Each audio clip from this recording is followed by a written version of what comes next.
Filipenses capítulo 3, versículos 7 e 8. De vez em quando algumas pessoas me perguntam: pastor, o senhor tem mensagens que dá para chamar assim de prediletas? Eu falei no plural sim, porque é difícil escolher. Mas certamente o que eu quero compartilhar com vocês hoje, e a primeira e última vez falei disso foi há 7 anos atrás aqui, é um dos assuntos que mais impactou e marcou a minha vida.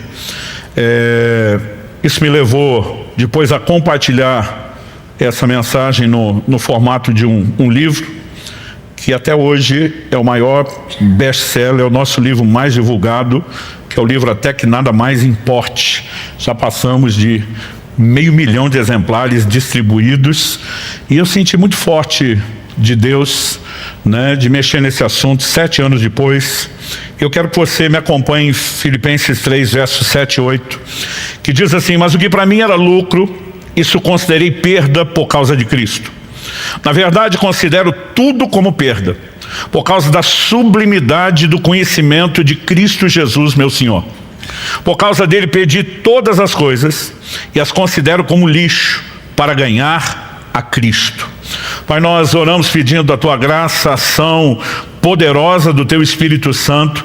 Oramos que a Tua palavra fale e cale em nossos corações, não apenas na mente, não apenas na razão, mas nós oramos, ó Deus, que o Senhor também encontre em nós espaço, vulnerabilidade, para que, somada à obra poderosa do Teu Espírito, a palavra encontre lugar de frutificação na vida de cada um de nós.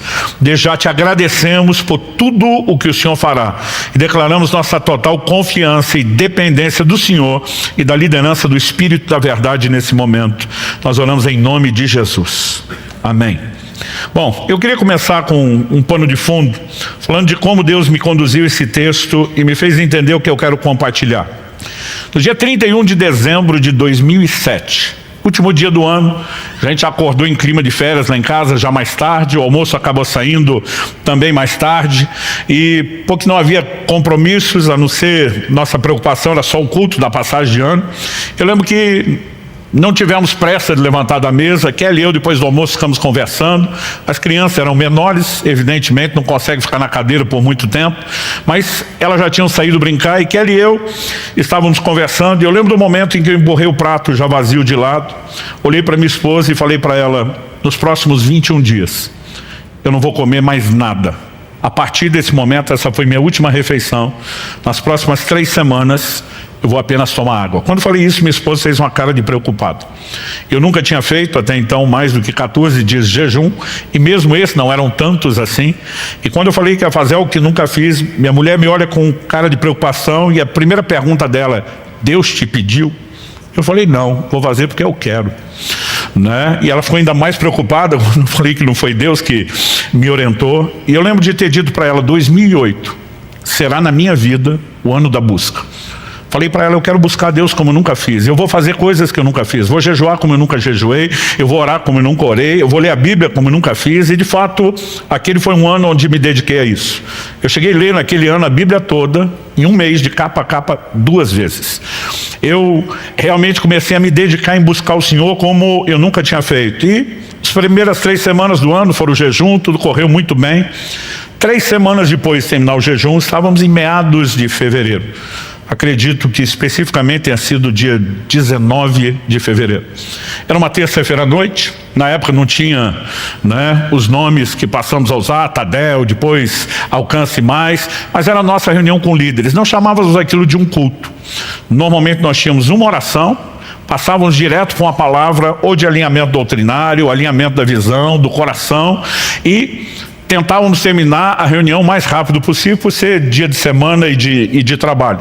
Mas eu lembro que enquanto alguém estava orando e fazendo a abertura da reunião com aquela oração inicial, o irmão olha para mim, já passou a mão no violão, segurando o violão, e ele me faz um sinal com o dedo assim: uma só. Quem diz: me deixa ministrar uma só. Eu fiz uma cara feia para ele, fiz assim: uma só, Como quem diz: nós não estamos aqui para isso, não é um momento de culto, e eu quero ficar focado no que é a nossa reunião. Mas quando ele pegou o violão e começou a dedilhar e cantar uma canção, ainda me lembro a canção, uma canção do Mark Swift, que diz: te anelo, te necessito, né? Enquanto nós estávamos cantando aquela canção, alguém lá no céu resolveu apertar o botão que ativa o modo glória da reunião. E eu não consigo até hoje te explicar o que foi que aconteceu. Algumas pessoas aqui ainda são, né, daquela época, estamos falando de fevereiro de 2008, os primeiros anos da igreja. E num instante, eu creio que nem se a gente tivesse combinado, ensaiado, coreografado, a gente poderia produzir um resultado tão simultâneo.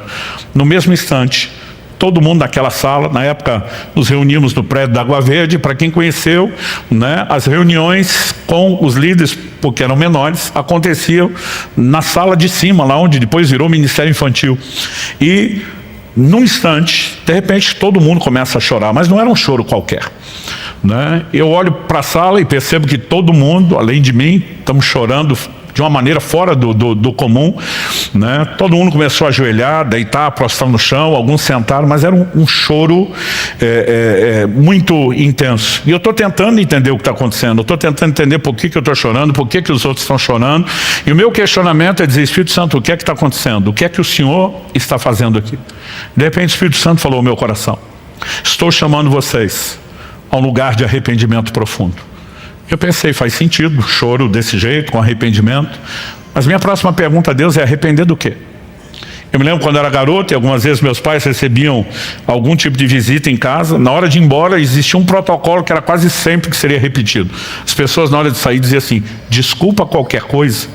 Eu, na minha cabeça, mesmo que criança, aquilo não fazia o menor sentido. Eu pensava: se tem algo para pedir desculpa, peça por aquilo. Se não tem, não peça, né? Mas esse negócio de desculpa qualquer coisa, para mim era muito vago. E eu lembro que na hora eu lembrei disso, falei: Deus, arrepender do quê? Porque arrependimento tem que ser específico. Não adianta a gente dizer para o Senhor: desculpa qualquer coisa, né? E naquele momento o Espírito Santo falou ao meu coração: vocês precisam se arrepender por não estarem me buscando como deveriam. E essa foi a hora que doeu, porque eu estava no ano da busca. Eu estava me dedicando a buscar o Senhor como eu nunca tinha feito. Tinha acabado de fazer há poucas semanas o maior jejum da minha vida, né? Muitas vezes, porque eu tinha me determinado a ler a Bíblia tantas vezes aquele ano, eu tinha uma cota de capítulos diário que era o mínimo. Então às vezes eu ia dormir 2, 3 da manhã, porque o dia corrido eu não tinha conseguido ler, né? E dentro de mim bate um sentimento, é lógico que eu não tive coragem de abrir minha boca. Aprendi com meus pais desde criança que tem 2 tipos de gente, pelo menos, que você tem que respeitar: quem é mais velho que você e tem mais autoridade que você, e Deus é no mínimo os 2. Mas o sentimento veio, eu mordi minha boca, pensei, não falo nada, né? Mas o sentimento de indignação veio, né? A vontade era gritar para Deus: se isso não está bom para você, quando é que vai estar? Né? Porque eu pensava, depois de estar dando o meu melhor em tudo, ainda tenho que me arrepender por não estar buscando direito, né? E foi um senso de indignação que eu não consigo explicar, mas por mais que eu tenha tentado, não fale, não peca. O salmista diz: a palavra ainda não me chegou à boca e tu já conheces. Com Deus você não precisa nem falar, você pensou, Ele ouviu. Você vai pensar daqui uns 10 anos, Ele já ouviu. E apesar de não ter feito a pergunta, quando é que vai estar bom para você, o Senhor me respondeu. E eu nunca mais vou esquecer a resposta. Ela é o tema da minha mensagem, se tornou o título desse livro. A frase que eu ouvi foi: até que nada mais importe. O Senhor me disse: quando você chegar ao ponto onde nada para você é mais importante do que me buscar, você chegou onde deveria chegar. E o Senhor me disse: nesse momento você não está indo para esse lugar. O Senhor me disse: você decidiu que esse seria o ano da busca, e o que você está fazendo na verdade é quebrar todos os seus recordes. Orar como não orava antes, ler mais do que lia antes, jejuar mais do que lia antes. Mas o Senhor diz: a única coisa que você fez foi melhorar sua performance, seu desempenho de busca. Isso não significa que seu coração me deseje mais do que desejava antes. E aquilo caiu como uma bomba dentro de mim. Interessante é que Deus não precisa discutir muito. O poder de persuasão dele vai além de argumentação, né? De repente parece que meus olhos se abriram e eu entendi, em fração de segundos, coisas que eu precisei de um livro inteiro para tentar explicar. É difícil você definir revelação, né? Você tem em fração de segundos coisas que você gasta horas falando e parece que não é suficiente para explicar. Mas de repente todo esse desenho se abre a partir desse texto. O apóstolo Paulo dizendo que para mim era lucro, isso eu considerei como perda. Quando você ouve as expressões lucro e perda, são palavras normalmente aplicadas ao mundo monetário, financeiro, né, a questões de valores materiais, mas é evidente que Paulo não está falando disso. Então quando Paulo diz o que para mim era lucro, ganho, ele está falando aquilo que para mim era importante, aquilo que tinha valor. Ele está usando um termo que indica percepção de valor ou da falta dele, e não necessariamente algo que estabeleça preço na percepção monetária. E diz o que para mim era importante, o que para mim tinha muito valor, desvalorizou, perdeu a sua importância. E por que perdeu? Porque diz, porque eu descobri algo muito mais valioso, porque eu descobri algo muito mais importante. E essa é a declaração que ele faz, né, no verso 8, por causa da sublimidade do conhecimento de Cristo Jesus, meu Senhor. Essa palavra aqui traduzida na versão que eu estou usando, a Nova Almeida atualizada, sublimidade, ela foi traduzida na NVI como a suprema grandeza do conhecimento. Nas outras traduções bíblicas, a excelência. E toda essa diversidade de traduções são tentativas de explicar uma palavra que no koineu grego antigo, original, é hiperus. Hiperus fala daquilo que se destaca, daquilo que se eleva, daquilo que se sobressai. Essa palavra em essência fala de proeminência. E basicamente eu não creio que Paulo esteja falando da proeminência do conhecimento, mas que ele esteja falando do conhecimento daquele que é proeminente, do conhecimento daquele que se eleva, daquele que se destaca. E quando ele entra no lugar de percepção e entendimento da importância de Cristo, comparado a esse nível de importância, que antes parecia ser importante, perdeu completamente a sua importância, desvalorizou. E nesse momento eu entendi o Senhor dizendo, eu não espero de você nada menos do que chegar a esse lugar de compreensão, que nada deve ter a mesma importância para você do que eu. Ou seja, muitos de nós já não buscamos a Deus como deveria. Dos que estão buscando, alguns de nós estamos focando talvez algo que precise de um certo ajuste. E eu quero começar falando em primeiro lugar, esse foi o primeiro nível de entendimento e de correção que Deus trouxe para mim. Eu não vim aqui corrigir você, eu vim contar a história da minha correção, na esperança de que a carapuça também lhe sirva. Porque não é justo a gente apanhar sozinho, a gente sempre quer que alguém mais seja incluído na história. Mas Deus me fez ver um contraste entre performance, usar a palavra performance, leia-se desempenho, entre performance versus paixão. Muitas vezes nós estamos nos dedicando a uma performance de busca, sem ter a paixão que deveria mover a nossa busca a Deus. Isso talvez possa ser bem percebido num dilema apresentado na Escritura que envolve a igreja de Éfeso. Na primeira das 7 cartas às igrejas da Ásia, no início de Apocalipse 2, o Senhor se dirige, ao anjo, ao mensageiro da igreja. E começa nos mostrando que era uma igreja de alta performance. Conheço as tuas obras, teu labor, a tua perseverança. Para mim tem uma progressão aqui. A obra já mostra que era uma igreja ativa, trabalhadora. Mas quando fala labor, já está falando do modo canseira, muito trabalho. Mas quando fala de perseverança, isso está falando daquela pessoa que chegou no modo sacrifício. É aquele nível que de vez em quando a gente fala para os nossos líderes aqui, é sangue nos olhos, faca no dente. É com ou sem vontade, com ou sem empolgação. E a igreja de Éfeso era uma igreja de alta performance, não importa a perspectiva de análise. Se você lê a história do que acontece em Éfeso, registrado no livro de Atos, se você lê as entrelinhas da própria epístola de Paulo aos Efésios, se você olha para a carta que o Senhor Jesus envia através do apóstolo João no Apocalipse, ou se você olha as descrições da história, a igreja de Éfeso era uma igreja incontestavelmente de alta performance, não só no trabalho. Eles eram o que nós podemos chamar de uma igreja que tinha muita resiliência. O Senhor diz, suportastes provas por causa do meu nome e não desfaleceste. Tinha um controle de qualidade até. O Senhor diz, puseste à prova os se dizem apóstolos e não são, e os achaste mentirosos.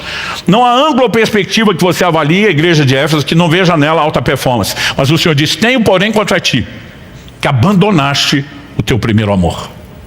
E aí Deus está dizendo, a performance está lá em cima, estratosférica, mas a paixão está no chinelo, está lá no chão.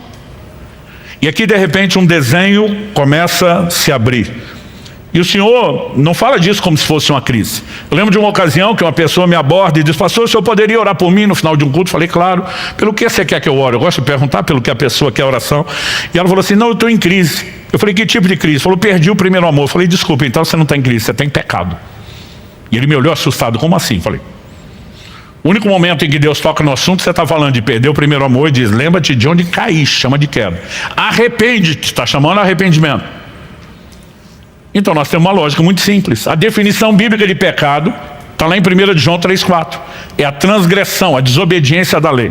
Quando perguntaram a Jesus qual o maior, o principal, o número 1 de todos os mandamentos, o que é que Jesus respondeu? Amarás ao Senhor teu Deus de todo o teu coração, com toda a tua alma, com todo o teu entendimento, com todas as tuas forças.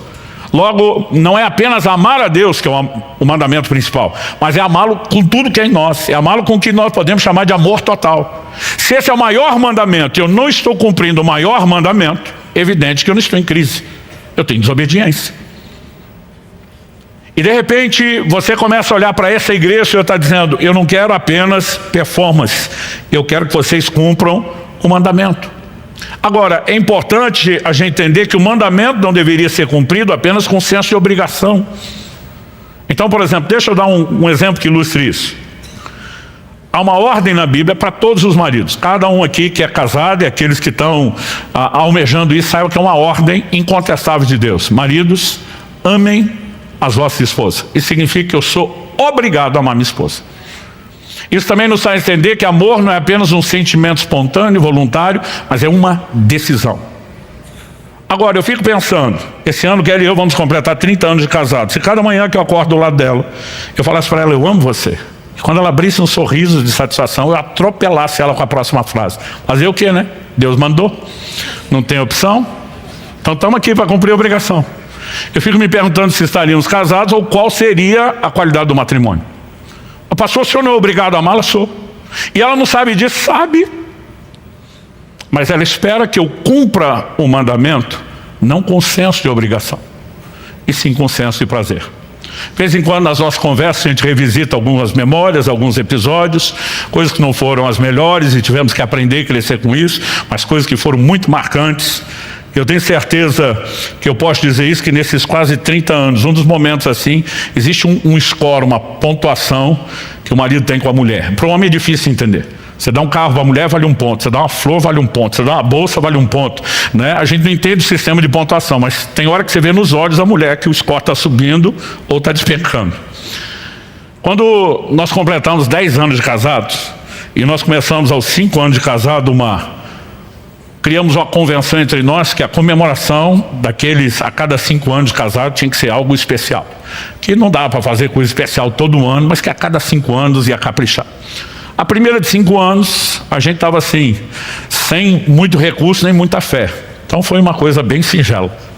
Mas quando estava chegando perto dos 10, a gente não tinha dinheiro, mas tinha fé. E nós estávamos orando, eu pedindo a Deus algo especial, e eu fui surpreendido por um problema terrível. Tinha uma viagem, né, que nós iríamos fazer juntos, e nessa viagem eu lembro que eu tinha uma conexão na França, aquele grande aeroporto de Paris, o Charles de Gaulle, e a empresa aérea fez alguma mudança no nosso bilhete e nos notificaram que a gente ia ter que ficar 2 dias esperando em Paris. 2 dias, era o sonho da minha mulher. E eu lembro que nós aproveitamos, em vez de reclamar e querer brigar por aquilo, vamos aproveitar que nós ganhamos a viagem que não poderemos fazer, era para ser só uma conexão, e tivemos nosso passeio. E no dia que nós subimos a torre, eu fiquei pensando, o que eu falo que não seja só tão clichê, mas que seja honesto, que não seja só o que ela deseja ouvir, mas o que ela merece. Eu pensei, quando nós subimos, eu falei para minha esposa, em vez de só dizer eu amo você, eu falei para ela, eu quero te dizer algo aqui, em cima dessa torre, desse lugar que te encanta.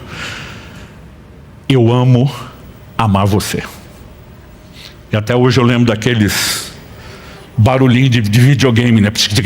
Marcando ponto assim, porque o olhar da minha esposa anunciava. Não tinha som, mas na minha memória tem, porque o que eu vi me fez imaginar aquilo. Porque naquele momento eu não estava dizendo apenas, eu amo você. E eu sou obrigado a amá-la. Mas naquele momento está dizendo, você é uma pessoa tão extraordinária, que aquilo que poderia ser só uma obrigação, você fez disso uma inspiração. Qual a diferença? Você pode ter um marido totalmente dedicado. Isso não faz dele alguém interessado na outra pessoa. Pode fazer dele apenas alguém orgulhoso. Você pode olhar para a esposa e dizer, nem você nem Deus pode reclamar que eu não sou um bom marido, fiz o meu melhor, mas ele está focado só nele. O que lhe interessa no final é o orgulho do desempenho, não é a valorização da outra pessoa, é apenas a valorização da sua performance. Se nós entendemos o quão danoso e desastroso isso pode ser num relacionamento humano, por que é que não conseguimos entender o paralelo no plano espiritual? Aquele início do ano, quando eu fiquei indignado de Deus falar comigo que eu tinha que me arrepender, porque eu estava no ano da busca, o Senhor me disse: você não está me desejando mais do que antes, você só está quebrando seus recordes. E a única coisa que você conseguiu até agora é ficar mais orgulhoso do que você estava antes. E foi o momento onde a casa caiu. Porque de repente eu comecei a entender, não se trata de desempenho ou performance. Nós precisamos entrar em um lugar onde o nosso coração seja profundamente cativado pelo Senhor. Deus não nos deu livre-arbítrio, direito de escolha à toa, com todos, entre aspas, os riscos que Ele correria, né, por nenhum outro motivo. Como disse um grande escritor cristão, Ele poderia ter nos feito como autômatos, programados para amá-lo e obedecê-lo, mas Ele esperava que nós quiséssemos isso. Na verdade, quando eu comecei a entender esse desenho, aí sim, eu entrei num lugar de profundo arrependimento. Há uma frase do grande escritor C.S. Lewis que mexe muito comigo. Ele diz: o cristianismo, se é falso, não tem nenhuma importância. Se é verdadeiro, tem infinita importância. Mas ele arremata dizendo: o que ele não pode ser de moderada importância. E muitas vezes a maneira como nós estamos vivendo o Evangelho, a relação com Deus, nem reflete o fato de que ele é verdadeiro e tem infinita importância, nem de que para nós seja falso, como não tem nenhuma importância, mas nós criamos um híbrido, onde Deus é mais ou menos importante. Você quer ver uma frase que me tira do sério, há mais de 30 anos pastoreando? É quando alguém diz assim: pastor fulano é uma benção, só falta Jesus. E olha como só falta Jesus. Se falta Jesus, falta tudo. Que conversa é Jesus? É a cerejinha do chantilly. Mas nem nós muitas vezes percebemos a maneira como nós estamos lidando com esse ponto e com essa questão. E Deus está nos chamando a um lugar onde a gente de fato entenda, né? E eu comecei a perceber, peraí, se eu estou dizendo à minha esposa que eu amo amá-la, é porque eu entrei num lugar de valorizar quem ela é. E a minha dedicação não é para valorizar a mim mesmo ou minha performance. É apenas o reconhecimento de que poderia ser uma obrigação, se tornou fácil. Porque você me inspira a isso. Com Deus não deveria ser diferente. A segunda coisa que Deus chamou a minha atenção e me corrigiu naquele dia, diz respeito à razão da nossa existência. Eu gosto muito de questionar temas básicos, essenciais nas escrituras, mas honestamente até esse dia, fevereiro de 2008, nunca tinha parado de pensar nisso.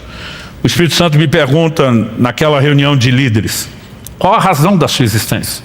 E eu já comecei a desenrolar, né, toda a revelação que eu tinha do plano, do propósito de Deus para o meu chamado. O Senhor falou: não, isso é o seu entendimento do seu chamado pessoal. Qual a razão da sua existência como ser humano, você e todos os outros? E de repente eu começo a me perguntar: que texto da Bíblia talvez resuma isso a respeito de todos nós? E eu não consigo achar nada muito claro, específico, muito direto. Foi nessa hora que o Senhor falou comigo. Abra sua Bíblia em Atos 17, versos 26 e 27. Eu sabia que Atos 17 era a pregação de Paulo em Atenas, mas não me lembrava na época o que estava nos versos 26 e 27. Quando você chega nesse momento da pregação de Paulo, ele diz assim: de um só, uma clara referência a Adão, Deus criou todas as raças e tribos dos homens. Aí ele entra com um indicativo de propósito. Para quê? Por que de um Deus fez todos nós? Para que o buscassem. Há uma razão primária pela qual todos nós existimos: buscar a Deus. E nós precisamos entender, se isso é a base, se isso é tão primordial, nós não podemos relegar esse assunto a um lugar, né, secundário dentro da nossa doutrina, periférico, porque ele precisa ser visto como aquilo que de fato é central. Então, se buscar a Deus é o principal, e eu quero destacar isso, nós também precisamos entender que apesar de existirmos para buscar a Deus, existe uma forma correta de fazer. Quando você olha a própria pregação de Paulo, lá em Atos 17, primeiro ele diz que de um só Deus fez todas as raças e tribos dos homens para que o buscassem, mas na sequência, no verso 27, depois de dizer para buscarem a Deus, ele diz: se porventura tateando possam achar, ainda que não esteja longe de cada um de nós. Quem é que busca tateando, apalpando? Quem está limitado ou desprovido de visão. Eu sou de uma época onde faltava muita luz por falta de estrutura. Hoje em dia isso não acontece. A nova geração não sabe o que nós já passamos. Quando acabava a luz, já tinha lugar certo para você achar no escuro, onde tinha vela e caixa de fósforo, para não ficar no desespero. Eu lembro que um dia, eu e Kelly, nossos filhos eram ainda pequenos, nós estávamos fazendo uma visita em algum lugar e deu um blackout. Não sei se foi na cidade toda ou pelo menos no bairro, ficou tudo escuro. Enquanto os mais velhos de nós estavam nos batendo para achar a vela, a nova geração simplesmente foi puxando o celular do bolso e acendendo as lanternas, e a gente ficou se perguntando, por que é que nós não pensamos nisso? Alguém falou, porque nós nunca treinamos, né? E normalmente quando ia procurar a vela, sabia mais ou menos o rumo, mas procurava como? Ia apalpando. Quando a Bíblia diz, ainda que tateando o possam achar, significa que o homem, mesmo desprovido de visão, em estado de cegueira espiritual, ele precisa buscar a Deus. Só que a Escritura diz, o qual não está longe de cada um de nós. Ou seja, nós podemos ter dificuldade, mas Deus não quer dificultar ainda mais o processo. Quando meus filhos eram crianças, várias vezes eu brincava com eles, né? Israel e Alice têm 3 anos de diferença, então fiz com cada um em épocas diferentes, mas eu gostava de brincar com eles, de eu me esconder para eles me achar. Mas tudo começou no grau de dificuldade, como eram ainda muito bebê, eu facilitava até demais. Eu lembro que eles ainda bem pequenininhos, eu normalmente me ajoelhava diante do sofá, cobria só a cabeça com a almofada, deixava o corpo para trás. E pensa num corpo que já foi maior do que é hoje. E aí de repente eles diziam, achei você, minha vontade de dizer, quem não acharia?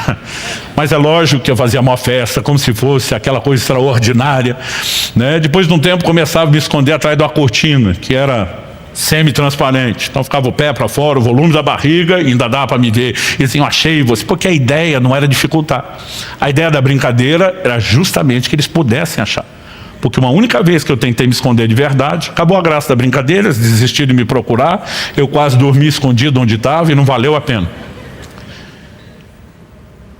Guardadas as devidas proporções, nós podemos dizer o mesmo de Deus, Ele não quer dificultar. Nos criou para buscá-lo. Ele quer ser encontrado, ele não está longe. Mas ele tem um critério para que essa busca funcione e dê resultado. É aquele que Deus, por boca do profeta Jeremias, anunciou. Buscar-me-eis e me achareis, quando me buscarem de todo o vosso coração. Jeremias 29:13. Assim como somos chamados a amar de todo o coração. E estou preparando a mensagem, não sei se é spoiler do próximo domingo, se é para mais para frente, né? Onde nós vamos reunir todas as áreas onde a Bíblia diz daquilo que nós temos que fazer de todo o coração. Mas não é apenas amar a Deus, é buscá-lo de todo o coração. Então, se eu e você não colocamos tudo de nós nessa busca, essa busca não vai dar o resultado que deveria dar. Portanto, não adianta que nenhum de nós apenas desenvolva uma performance ou desempenho de busca que não atende nem a razão da nossa existência e nem nos coloca naquele caminho onde poderíamos de fato encontrar resultado. Eu lembro que naquele dia onde Deus está nos corrigindo, naquela reunião de líderes, o Espírito Santo me fez lembrar de um episódio que aconteceu muito tempo atrás. Muito tempo atrás, porque eu era recém-casado, no início do ministério pastoral, e como eu disse, já estou para completar 30 anos, né? Isso, nós estamos falando, né, de algo que Deus falou comigo há bastante tempo, mas ainda estava fresco na minha memória. O Senhor me perguntou, você lembra daquele episódio do supermercado? O que era a história do supermercado? Eu lembro que eu recém-casado fui chamado como pastor para conciliar, né, uma comunhão intensa entre um casal. Que casal cristão não briga, eles têm excesso de comunhão, né? Então aqueles dois exageraram na comunhão, que parecia um esmeril no ferro, faísca para todo lado. Não conseguiram se acertar, os dias foram passando, além de não ter acerto, a coisa foi piorando. No final das contas me chamaram.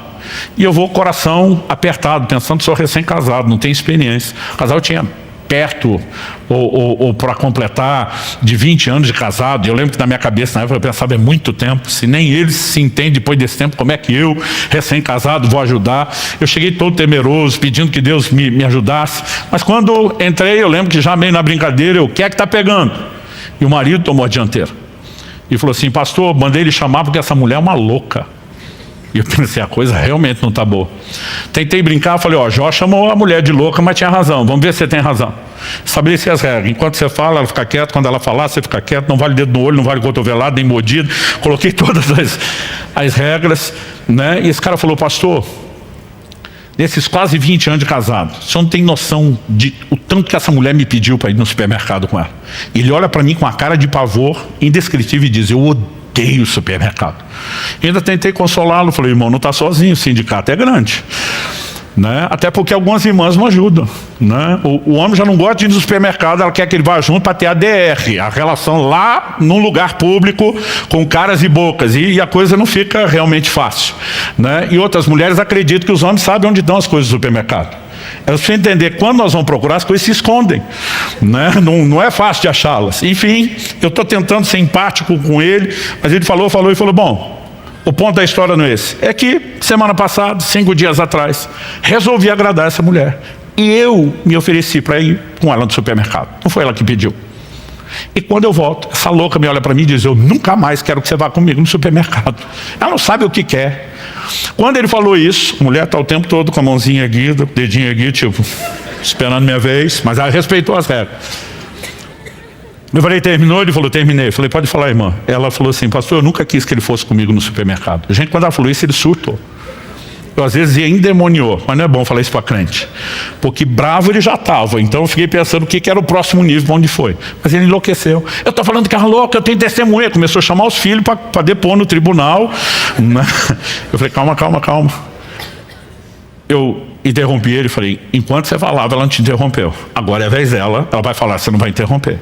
Falei, mamãe, já que ele te interrompeu, deixa eu dizer algo. Nem eu estou conseguindo acreditar na senhora.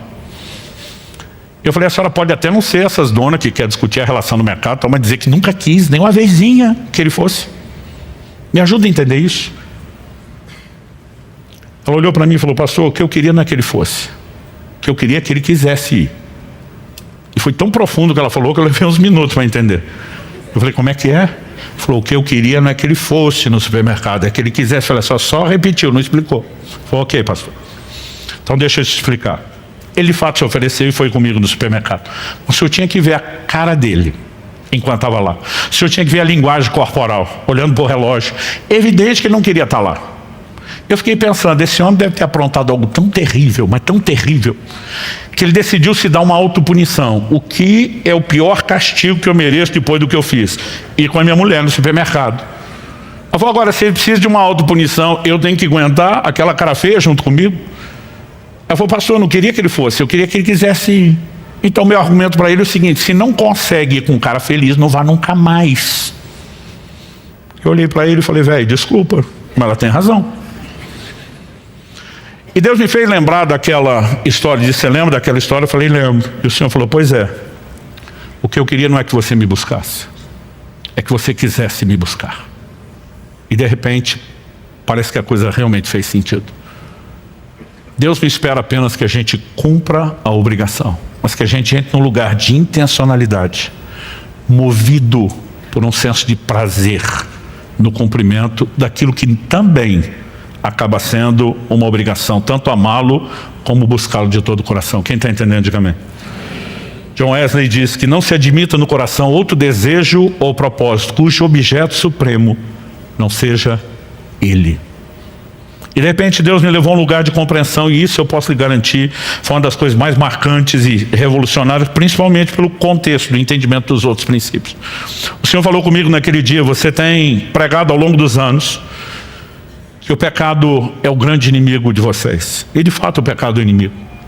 Os afasta de mim, desconecta, tem consequências. Mas o Senhor me diz, você não está errado em chamar o pecado de inimigo. Você está errado quando acha que o pecado é o único inimigo. O Senhor me diz, há um inimigo mais sutil, que aqueles de vocês que já não estão enredados no pecado como antes, muitas vezes não percebem. E eu vou denominar esse inimigo da maneira como eu entendi, não é necessariamente uma terminologia bíblica desse jeito, mas é o que você encontra lá.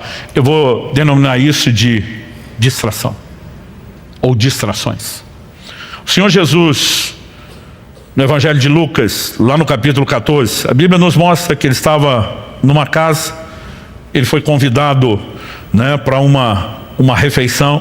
Enquanto estão comendo, Jesus também está ensinando, falando das coisas do reino de Deus. O verso 15 de Lucas 14 diz, ao ouvir tais palavras, um dos que estava à mesa com Jesus lhe disse, bem-aventurado aquele que participar do banquete no reino de Deus. Estão no banquete literal. Jesus está falando do reino, ele diz, bem-aventurado aquele que foi para o banquete do reino. Na hora que ele deixa a bola quicando, o verso 16 diz, Jesus porém respondeu, certo homem deu uma grande ceia e convidou muitos. A hora da ceia enviou seu servo para avisar os convidados: venham, porque tudo já está preparado. Mas todos eles, um por um, começaram a apresentar desculpas. O primeiro diz: comprei um campo e preciso ir vê-lo, peço-te que me desculpe. Outro diz: comprei 5 juntas de bois e vou experimentá-las, peço que me desculpe. O outro diz: casei-me e por isso não posso ir. Se você olhar cada uma das 3 desculpas que Jesus fez questão de relatar, elas não falam de nada que em si, por si mesmo, seja ilícito, seja errado. Então, quando o primeiro simplesmente apresenta desculpa a Jesus e diz: comprei um campo, isso é aquilo que a maioria de nós, os crentes, chamaria de bênção de Deus, resposta de oração, e se for de uma vertente mais pentecostal, cumprimento de promessa. Eu nunca vi um crente em 32 anos quase de pastorar vir murmurar e reclamar: puxa, pastor, eu comprei uma casa própria, coisa terrível. Puxa, compramos uma propriedade nova para os negócios, que triste. Normalmente a pessoa vem dar esse tipo de notícia empolgado: glória a Deus, bênção de Deus, resposta de oração, cumprimento de promessa, porque não é ruim em si. Quando você olha a segunda desculpa, a mesma coisa. Se a primeira diz respeito à aquisição de propriedade, a segunda fala de um outro nível de prosperidade. Comprei 5 juntas de bois e vou experimentá-las. Isso aqui era os New Holland, os tratorzão da época. Gente, o povo tinha que arar a terra. A grande maioria das pessoas, além de não ter os equipamentos, a tecnologia da agricultura de hoje, a maioria não podia nem ter muitos animais que favorecessem o trabalho. 5 juntas de bois, pelo menos 10 bois a mais, força para arar, para ajudar na colheita. Isso significava o quê? Aumento da produtividade. Aumento da produtividade significa dinheiro no bolso, provisão, prosperidade. Nunca vi alguém reclamar: ô pastor, coisa terrível, disparou minhas vendas na internet, estou ganhando dinheiro fácil, olhe por mim, está difícil. Ninguém reclama. Normalmente as pessoas chegam dizendo: bênção de Deus, resposta de oração, cumprimento de promessa. E se não dá para falar mal das primeiras duas desculpas, menos ainda a terceira, porque a ideia é projeto de Deus. Casei-me, portanto não posso ir. O casamento não deveria ser visto, como muitos estão olhando, como algo errado. É ideia, é plano e é bênção de Deus. Errado não é o casamento. Errado é a escolha que alguns fazem de com quem casar. Errado é a escolha que alguns fazem de como viver o matrimônio, mas não o casamento em si. Ou seja, você não pode olhar para nada disso, chamar nem de pecado, nem de errado, nem de ilícito. O problema não eram as coisas, era o lugar que elas tomaram. Banquete na Bíblia tem uma ideia no senso geral, que fala de comunhão. É quando as pessoas sentavam não apenas para garantir a nutrição, a alimentação que o corpo precisa. Não era refeição rápida. Banquetes eram momentos de festa, de celebração de relacionamentos. Os convidados eram as pessoas próximas, as pessoas que eram valorizadas por aquele que estava fazendo a festa, porque o importante não era meramente comer, era com quem você fazia isso e por quanto tempo fazia isso. Isso nos remete ao entendimento de que Deus não nos criou para buscá-lo apenas por causa daquele senso de obrigação que nós falamos antes, mas porque sempre esperou que nós pudéssemos ter com Ele comunhão. Você olha lá para o Éden, o que acontece com Adão. Quando Adão pecou, qual a pergunta de Deus para ele? Deus não pergunta para Adão: o que é que você fez? A pergunta que Deus faz para Adão quando pecou é: aonde você está? Em outras palavras, Deus não estava dizendo, ao não perguntar o que você fez, Deus não está dizendo que o problema era o que Adão fez. O que Deus está dizendo é: aonde você está? Eu vejo isso de uma outra forma. Aquilo que você fez te levou para longe de mim. Eu perdi você. Cadê você, cara? E aí nós simplesmente começamos a pregar uma redenção que nos leva ao perdão do pecado, à remoção da culpa e até da condenação eterna que o pecado trouxe, mas não resgata o que de principal ele veio roubar, que é a comunhão com Deus. O Salmo 25:14 diz: a intimidade do Senhor é para aqueles que o temem, aos quais Ele dará a conhecer a sua aliança. Eu e você temos sido chamados para um lugar de comunhão, para um lugar de banquete em Deus. Você pode dizer amém?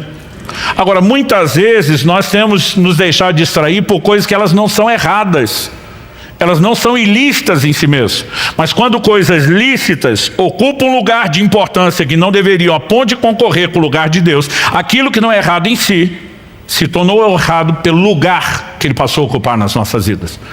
Quando Moisés vai a Faraó com uma mensagem: deixa meu povo ir para que me adore, a gente pode aprender algo na tipologia bíblica. Faraó é uma figura de Satanás que escravizava aquele povo que depois Deus vai libertar para que se torne o povo dele. Como foram libertos? No dia da celebração da Páscoa. Paulo escreve aos Coríntios e diz: Cristo é o nosso Cordeiro Pascal, ou seja, está para nós, como o Cordeiro da Páscoa estava para eles. E da mesma maneira como eles tiveram que se apropriar, né, pela fé do sangue do sacrifício do Cordeiro da Páscoa, colocar nos umbrais, né, para escaparem daquela escravidão espiritual. A Bíblia diz que Deus também nos arrancou do império das trevas e que pelo sangue de Jesus eu e você fomos resgatados e nos tornamos povo de Deus. Quando eles saem do Egito, Deus faz declarações sobre eles lá no Monte Sinai, em Êxodo 19, 5 e 6. Você vai ver Pedro fazendo a mesma declaração a respeito de mim e de você. Vós sois a nação santa, a geração eleita, o sacerdócio real, o povo de propriedade exclusiva de Deus. Há um paralelo nisso. Então, Faraó, na tipologia bíblica, figura Satanás. Quando Moisés vem com a mensagem: deixa meu povo ir para que me adore, qual a resposta do Faraó? Vocês devem estar muito desocupados para estar falando em adoração.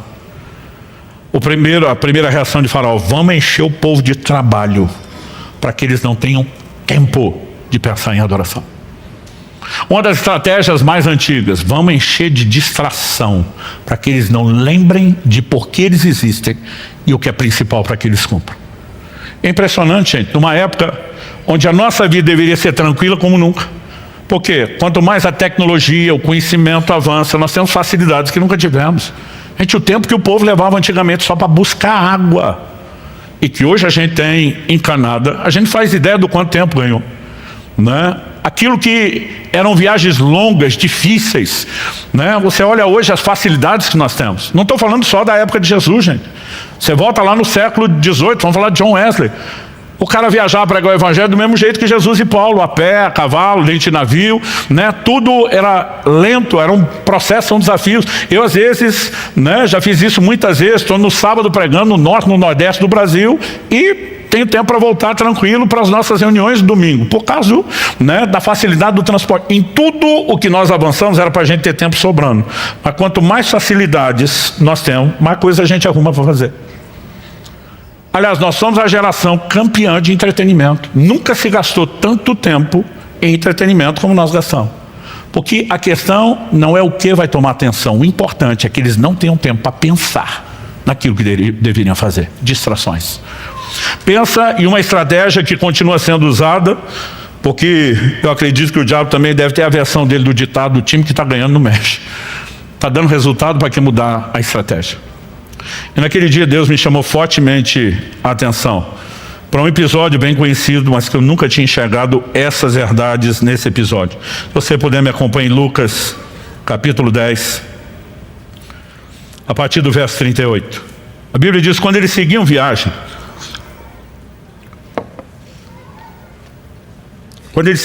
Jesus entrou numa aldeia e certa mulher chamada Marta hospedou-o na sua casa. Marta tinha uma irmã chamada Maria, que assentada aos pés do Senhor ouvia o seu ensino. Marta agitava-se de um lado para o outro, ocupada em muitos serviços. Então se aproximou de Jesus e disse: o Senhor não se importa com o fato de minha irmã ter deixado que eu fique sozinha para servir? Diga-lhe que venha me ajudar. Mas o Senhor respondeu: Marta, Marta, por 7 vezes na Bíblia você vai ver Deus chamar alguém pelo nome 2 vezes seguidas. Em todas as 7 o que você vai encontrar é uma crise. Eu brinco que se Marta tivesse essa revelação, ela já ia pensar: deu ruim, só de ouvir Marta, Marta.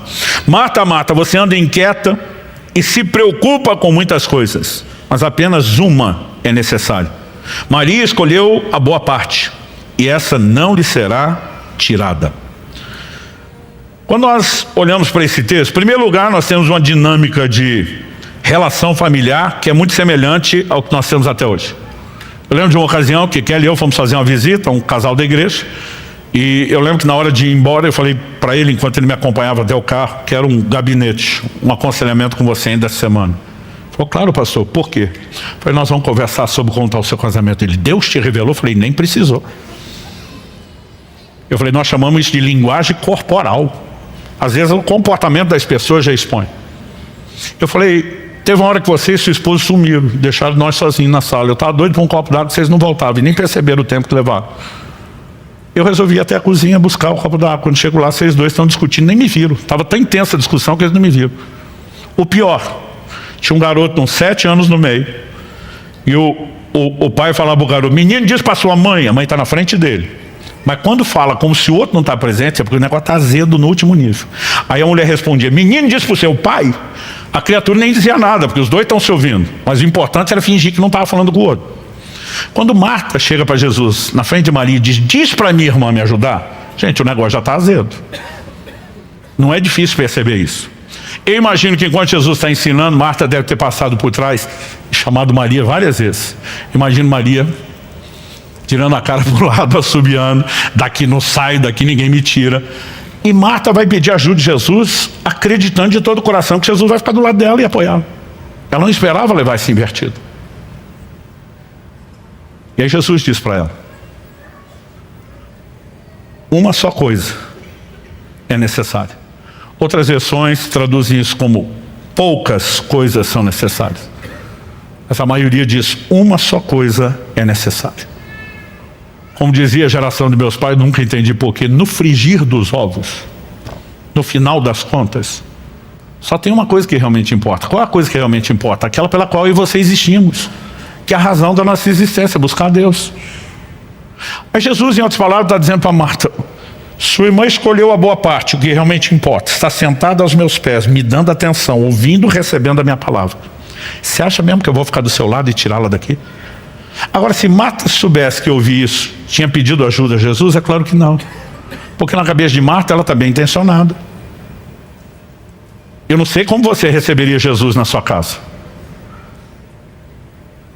Uma vez eu me aventurei, me deu um estalo, aquelas coisas que você fica pensando, deve ser a direção do Espírito Santo, porque não tinha como saber. Pensei, minha esposa, ela fazia faculdade de manhã, tinha um período muito curto de almoço, tinha que trabalhar à tarde e... nos primeiros anos nossos de casado, me acompanhava nas coisas da igreja à noite. E eu consegui sair um pouquinho, alguns minutos antes do meu horário. E estava com aquela sensação, ela vai atrasar. Eu falei, eu vou adiantar o nosso almoço. Mas eu nunca fui aquele Masterchef. Mas eu pensei, vou me aventurar, vou fazer alguma coisa aqui que seja rápida, fácil e que eu consiga. Nesse momento que eu tomei a decisão, estou mexendo, já procurando o que fazer, o telefone toca.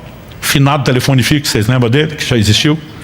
E quando eu atendo, uma musiquinha do outro lado, que era a indicação de que estão te ligando de um telefone público, o vulgo orelhão, que era chamado a cobrar, né? Então eu fico do outro lado, aquele se identifica, falou, amor, atrasei na minha saída da faculdade até chegar em casa, não vai dar tempo de fazer o almoço. Será que você pode tirar alguma coisa da geladeira para pelo menos adiantar? Eu falei, meu amor, fique tranquilo, o almoço hoje é por minha conta. E eu falei de um jeito que parecia que era o cara. E ela, uau! E qual é o cardápio? O que temos para hoje? Eu dei uma olhada em cima da mesa, falei para ela, massa com peixe. Ela, uau, não vejo a hora de chegar, e desligou.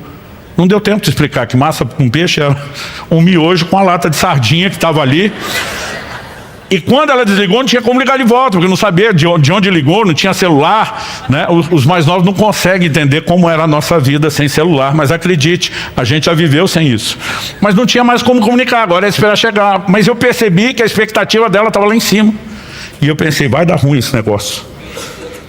E aí eu fiquei pensando, como é que eu faço para amenizar?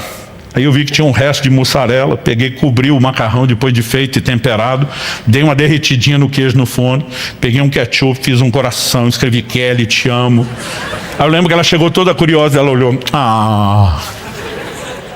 Mas depois do ar tinha aquela curiosidade, aí teve uma hora que ela pegou o garfo e levantou o queijo, ela olha para mim e diz, miojo com sardinha? Você vai dizer que miojo não é massa e que sardinha não é peixe? Graças a Deus ela caiu na risada, a diversão valeu o trote. Mas por que eu estou dizendo isso? Se eu fosse receber Jesus hoje, pessoalmente na minha casa, eu não teria coragem de dar esse tipo de massa com peixe.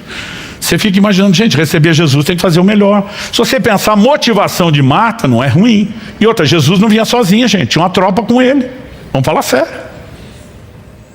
Agora, nesse momento, Jesus está dizendo, Marta, mesmo o desejo de trabalhar para me agradar, se substituir o seu interesse por mim, não está legal. Naquele dia, naquela correção, o Senhor me disse, muitos de vocês têm sucumbido não só diante do pecado, mas diante de distrações. O Senhor me disse, alguns de vocês prosperaram e já não têm um coração para me buscar como antes. Alguns de vocês prosperaram na carreira e não têm nem coração, nem tempo para me buscar. O Senhor me diz, alguns de vocês prosperaram no ministério, inclusive você, e já não me buscam hoje como buscavam antes. E de repente o chão sumiu debaixo do pé, porque de repente eu entendi, como nunca havia entendido, que de fato nós estávamos falhando com o Senhor. E Deus me fez lembrar, você lembra da história do videogame do seu filho? Falei, lembro, essa estava fresquinha, era coisa de 2 anos. Eu lembro de um dia que eu cheguei em casa com um videogame de presente para o meu filho. E quando eu entrei em casa, eu nunca tinha visto ele fazer tanta festa com presente como com esse. Ele corria, ele pulava, ele gritava, ele jogava no chão, simulava que estava tendo convulsão de felicidade. Aí ele voltava, segurava minhas bochechas e dizia, você é o cara, é o melhor pai do mundo. Aí saía para pular, correr, ter convulsão de novo, voltava a segurar minha bochecha. Foi uma sessão assim, nunca vou esquecer. E eu fiquei me achando o cara, eu sou o melhor pai do mundo. Mas gente, não precisei de 2 dias para arrepender de ter dado aquele presente. Porque eu perdi meu filho. Perdi meu filho por videogame. Eu gastei antes da pandemia uma média de 17 anos, ficando 3 dias fora de casa, quinta, sexta, sábado. A maior parte desses 20 anos que moro em Curitiba, eu sempre tentei morar perto do aeroporto. Não só pelas idas e vindas, mas assim, quando eles eram pequenos, né? E aquela avisava, papai chegou, já era aquela ansiedade. Então, às vezes eu ligava para ela, dizia, aterrissou. Era o tempo dela sair de casa, me pegar no aeroporto. E quando ela chegava com o carro, já estava saindo na porta, chegava logo em casa e as crianças sempre estavam me esperando. Era o momento de papai voltou para casa, festa. Então a gente se abraçava, brincava, era o nosso momento de comemoração. Depois do bendito videogame, para não falar o que eu penso dele, cada vez que eu passava por aquela porta, estava só a Alice. O Israel mais velho já não estava lá. Eu brincava bastante com ela, depois que ela cansava, filho, cadê você? Já vai, pai, só vou passar de fase. Gente, eu peguei um ódio nessa frase, passar de fase. Você não tem noção. Um dia eu estava num evento de pastor, e um falou para mim, pastor, o senhor pode orar por mim? Eu falei, sim, pelo quê? Ele falou, não, sinto que ministerialmente está na hora de passar de fase. Eu falei, se quer que eu ore, arruma outra fase. Ele não entendeu nada. Eu falei, não oro, se não mudar isso, não oro. Eu lembro de um dia que cheguei em casa, minha vontade era pegar aquele videogame e jogar pela janela do quarto de cima lá do sobrado. E o senhor me disse, você lembra disso? Eu falei, lembro. E o senhor me disse, vocês fazem a mesma coisa comigo o tempo todo. Quantas coisas vocês desejaram, oraram, pediram, e quando eu dei, vocês sabem que nem seu filho. Convulsão de alegria, corre, pula, agradece. Você é o melhor pai do mundo. O Senhor diz, mas eu tenho perdido vocês para essas bênçãos. E de repente Deus me deu a capacidade de entender emocionalmente, não só intelectualmente, aquilo que nós fazemos com Deus. Aquele dia eu entrei num lugar profundo, não só de arrependimento, mas de entendimento, de retomada da rota. Perguntaram uma vez a Stanley Jones, missionário metodista por quase 50 anos na Índia. A Índia até hoje é um lugar com muita perseguição ao Evangelho. Não é um lugar onde não haja opções de religião. Você tem todas as religiões do mundo lá. Mas conversão, por exemplo, é proibido. E esse é o nosso negócio, nós vivemos de conversão. Então, os cristãos acabam sendo muito perseguidos. E uma vez perguntaram a ele qual era o maior inimigo do cristianismo, esperando que ele falasse que era a perseguição. E a resposta de Stanley Jones foi, o maior inimigo do cristianismo não é o anticristianismo, é o subcristianismo. E diz, nesse ambiente que vivemos de perseguição, aqui o crente tem que ser crente de verdade. O problema está com vocês, onde tem liberdade. E esse cristianismo é medíocre, sem vergonha. Subcristianismo, definiu ele, é o nosso maior inimigo. Quando a Bíblia fala de Marta, que ela estava ocupada com muitas coisas, a palavra que foi traduzida como ocupada, no original grego é peripal. Ela significa separar, afastar, distrair, entrar no estado de estresse mental. Significa tanto estar distraído, como estar super ocupado ou bastante atarefado, o que normalmente é o que gera a distração. E muitas vezes eu e você estamos nos envolvendo com coisas lícitas, até mesmo a tentativa de trabalhar para Jesus como Marta, mas a ponto de desconectar. E quando isso acontece, a gente precisa consertar as coisas. Então, eu passei por um período de 10 anos de profundo trato de Deus. Eu lembro que nesses 10 anos, eu não fiz mais nenhum jejum prolongado. Porque a gente tem mania de ir a extremos, pensa, não vale nada, isso é só a performance. 10 anos depois dessa experiência, Deus me mandou pregar pela primeira vez a respeito do assunto. Na verdade, não chegava a 10, foi um pouquinho antes de completar isso, mas estava bem próximo ali. E quando eu estava pregando, nós ainda estávamos ali no prédio da Água Verde. Eu estou descrevendo o pessoal no início, como foi aquela experiência que eu contei. E para o pessoal ainda falei, olha, foi na sala tal. Aquilo estava tão vivo na minha memória, que quando eu falei disso 7 anos atrás, eu me emocionei no púlpito, me deu uma vontade de chorar. Lembrando o que foi aquela visitação de Deus, o que foi aquela ministração.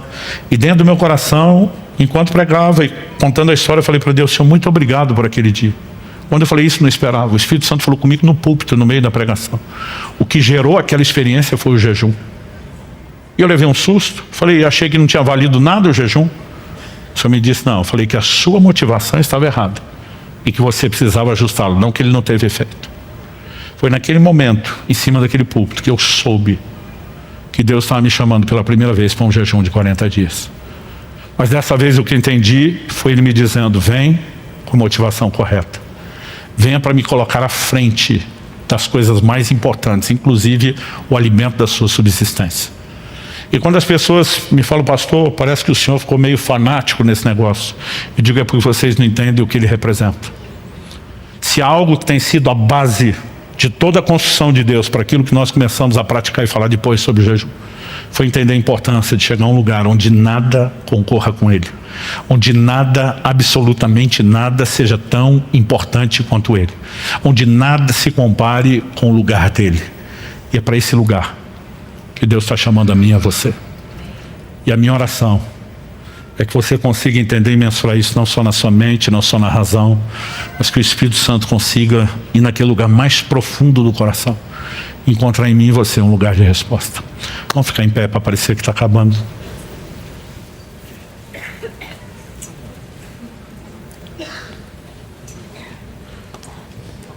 Pai, eu oro por cada um dos meus irmãos e irmãs nesse lugar. Te agradecemos a Tua palavra, agradecemos a bondade, o amor e misericórdia do Senhor por trás dela, que tem o propósito não de nos condenar ou culpar naquilo que temos falhado, mas de nos resgatar. Mas não queremos viver uma vida de religiosidade, onde não haja a busca que deveria, onde essa busca talvez se presente esteja sendo distorcida por uma valorização do desempenho, não da paixão pelo Senhor.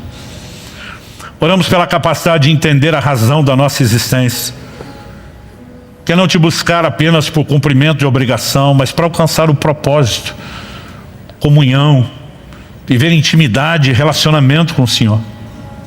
E oramos pela capacidade de discernir o quão danosas podem ser as distrações, ainda que essas coisas não sejam ilícitas por si mesmas. Ajuda-nos a enxergar aquilo que não temos visto. E acima de tudo nós oramos, abre os nossos olhos. Nós pedimos ajuda dos céus. Nós oramos como salmista. Sonda-nos, ó Deus. Conhece o nosso coração. Expõe e traga à tona tudo aquilo que tem se tornado ídolos que concorrem com o seu lugar. Aquele lugar que pertence a Ti, somente a Ti no nosso coração. Nós oramos em nome de Jesus. E que possamos ouvir hoje a voz doce e suave do Teu Espírito, não nos condenando, mas nos chamando a um lugar de arrependimento, de conserto e de restauração. E que possamos de fato chegar a esse lugar, onde a busca aumente, não porque estamos focados no desempenho, na performance, mas porque despertamos para dar ao Senhor a devida importância, para que o Senhor seja de fato mais valioso do que qualquer outra coisa. Nós oramos em nome de Jesus. Em nome de Jesus. E te agradecemos desde já tudo aquilo que o Senhor, na sua graça e pela ação do Teu Espírito, continuará fazendo dentro de cada um de nós. Alguém me perguntou anos atrás, quando escrevi o livro, pastor, o senhor escreveu o livro 10 anos depois, porque finalmente chegou lá. Eu falei, não cheguei lá. Estou dizendo que nem Paulo. Ainda não cheguei lá. Mas esquecendo-me das coisas que para trás ficam. avançando para as que estão diante de mim.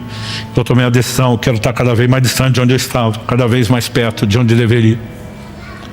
Mas nos últimos anos, e já se passaram muito tempo, eu creio que foi de uns 2 anos para cá principalmente, eu comecei a ver resultados de uma proximidade como nunca antes. 2 anos atrás, eu estava com 50 anos de idade. A esposa olha para mim e diz: você está em crise? Eu falei: estou em crise. Ela falou: qual é a crise? É da idade? Eu falei: de jeito nenhum. Na idade eu estou na crise da gratidão. 50 anos, já era avô de 2, vivendo a melhor fase em todas as áreas da minha vida, meus filhos já casados, nosso casamento, né? A igreja, os amigos, relacionamentos, olhando para tudo e dizendo: eu estou vivendo o melhor momento. Falei para minha esposa: não é essa crise. Falou: qual é a crise? Falei: amor, desses nossos quase 30 anos juntos, os primeiros 20 anos foi só semeadura. A última década começamos a colher. Eu falei: nos primeiros 20 anos a gente quis muita coisa que a gente não podia. Ela falou: é verdade. Eu falei: mas agora que a gente pode, eu não quero mais. Ela falou: deve ser bom. Eu falei: tomara, porque se não for maturidade é autossabotagem. Ela falou: mas qual é a crise? E até hoje isso me dói. Eu falei para ela: a crise é porque nós perdemos tanto tempo querendo essas coisas, como se aquilo fosse nos preencher ou nos realizar. Por que é que a gente ficou tão distraído querendo as coisas, para depois descobrir que a gente não precisava delas para ter o que nós temos hoje em Deus? Esse nível de realização e preenchimento nele. Sabe o que é curioso? Quanto menos importantes são essas coisas, mais Deus nos dá. Mas por outro lado, quando isso é tão importante, bom de concorrer com ele, normalmente ele não nos dá. E se eu fosse Deus, eu também não nos daria. Porque não há inteligência em fortalecer a concorrência. Mas quando o nosso coração passa a ser somente dele, ele pode gerar muito acréscimo. Que isso nos ajude a entender um Deus que não está tentando nos oprimir, mas tentando nos abençoar.